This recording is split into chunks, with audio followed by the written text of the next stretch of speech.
Christ est ressuscité, il est vraiment ressuscité. Alléluia, alléluia. Amen, amen, je vous le dis, vous allez pleurer, vous lamenter, tandis que le monde se réjouira. Vous serez dans la peine et votre peine se changera en joie. La femme qui enfante est dans la peine parce que son heure est arrivée. Mais quand l'enfant est né, elle se souvient plus de sa souffrance, toute heureuse qu'un être humain soit venu au monde. Vous aussi maintenant vous êtes dans la peine, mais je vous reverrai, et votre cœur se réjouira, et votre joie, personne ne vous l'enlèvera. En ce jour-là, vous ne me poserez plus de questions. Un jour, je disais à mon père spirituel, un jour, il faudra que je demande à Dieu, mais pourquoi ceci, pourquoi cela, pourquoi ceci, pourquoi cela? Quand je serai face à lui, je lui poserai plein de questions. Et il m'a répondu, ce jour-là, tu n'auras plus de questions. Je n'ai pas compris pourquoi il m'a dit ça sur le moment. Parce que c'était tellement une réponse qui me semblait bateau, qui me semblait sans aucun sens. Et c'est en relisant ce texte, quelques années plus tard, que j'ai compris ce qu'il avait voulu me dire.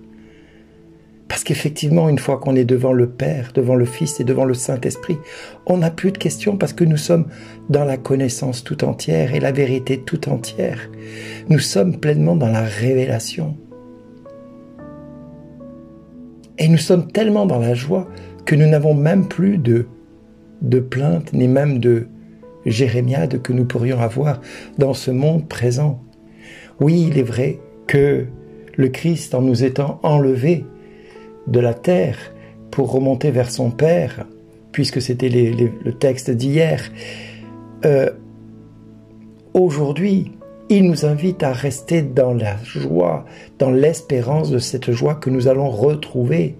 Il nous demande de ne pas nous lamenter face à notre quotidien, même si cela est dur par moments, et je ne nie pas la souffrance des uns et des autres, des unes et des autres. Non, non, non, non, ne me faites pas dire ce que je n'ai pas dit. La souffrance fait partie de notre société, elle est pleinement là, il faut en avoir conscience, et cette conscience, c'est parce que le Christ a voulu que nous soyons totalement dans cette prédisposition, dans cette disposition à laquelle nous sommes tous appelés à appartenir. Alors oui, frères et sœurs, cette présence-là à laquelle nous sommes appelés, cette présence de Dieu que nous demandons à ce qu'il vienne en nous pour mettre nos jours de peine en jours de joie, nos jours de tristesse en nos jours d'espérance, eh bien voilà, c'est tout simplement ce que Dieu veut nous révéler dans cet évangile. Il veut nous faire comprendre que nous n'avons pas à nous poser tant de questions dans notre devenir, dans notre situation actuelle, et quand bien même nous ayons des questions, le jour où nous le verrons face à face, alors notre cœur se réjouira, notre cœur sera tellement rempli d'espérance. Alors frères et sœurs, j'ai envie de vous dire de faire cette prière au Père aujourd'hui. Je vous en prie, faites comme moi et adressez à ce Père cette grâce d'être dans maintenant dans ces 10 jours qui restent avant la Pentecôte pour entrer dans un temps d'action de grâce comme nous y invite le psaume 46. Tous les peuples battez des mains, acclamez Dieu par vos cris de joie. Car le Seigneur est le Très-Haut, le Redoutable, le grand roi sur toute la terre.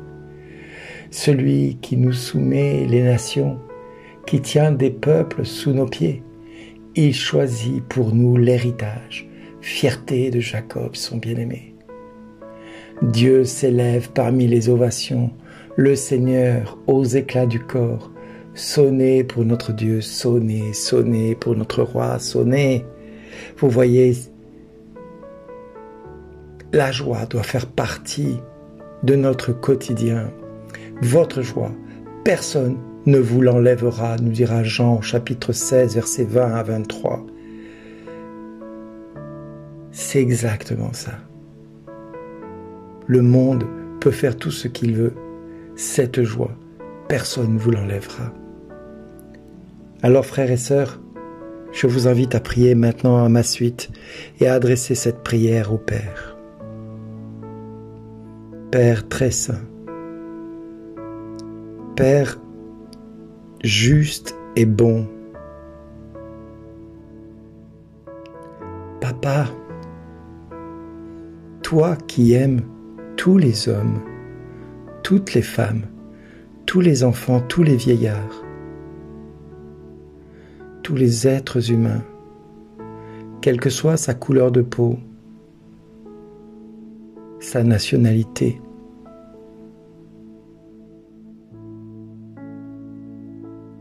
son état de pécheur,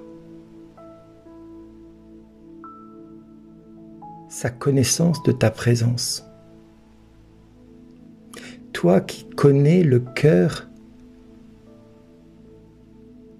de tous les êtres humains, les bons comme les mauvais, les justes comme les injustes, les pécheurs comme les saints. Père très juste, aujourd'hui, nous t'adressons avec toute la terre un chant, une acclamation, une ovation, une louange qui t'est due. Même ceux qui ne te connaissent pas, en leur nom, nous t'adressons cette louange qui t'est due.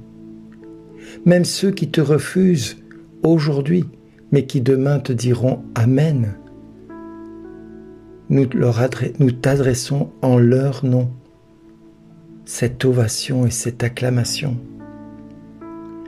Père très juste, parce que tu es saint, parce que tu es juste, tu es bon, et que rien n'échappe à ton regard, à ta sainteté et à ta bienveillance à notre égard, puisque tu as donné ton Fils unique pour nous racheter à grand prix, au prix du sang versé.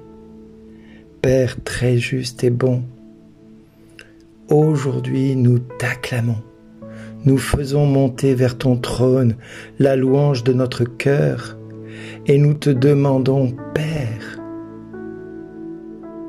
de faire descendre dans notre cœur la joie de ce Saint-Esprit que tu vas nous revêtir. Fais-nous rentrer dans cette joie par anticipation à cette Pentecôte. Nous voulons rentrer dans cette joie parce que tu nous dis que tu vas mettre toutes les nations sous nos pieds, que tu as choisi pour héritage, que tu as choisi ce peuple que nous sommes pour te servir. Alors, Père, au nom de Jésus, nous revendiquons les hommes de bonne volonté. Nous revendiquons les justes, nous revendiquons les pécheurs, nous revendiquons les malades, nous revendiquons tous les hommes qui aujourd'hui ont dit oui, mais nous revendiquons aussi tous ceux qui demain, par suite de ton intervention dans leur vie, diront Amen à leur tour. Et pour cela, nous te présentons tous ceux qui ont des problèmes d'addiction. Je pense à ceux qui sont addicts à la drogue, à l'alcool, au jeu, au sexe et à bien d'autres addictions, au tabac. Mais Père, au nom de Jésus, nous te revendiquons tous ceux qui aujourd'hui te disent non parce qu'ils ne te connaissent pas et qui ne connaissent pas le Fils que tu as envoyé pour les sauver et les racheter. Nous les revendiquons en ton nom parce qu'ils sont chers à notre cœur et que nous te les présentons maintenant dans la louange et l'action de grâce. Et nous te demandons, Père, de pouvoir leur dire à tous et à toutes, merci d'exister.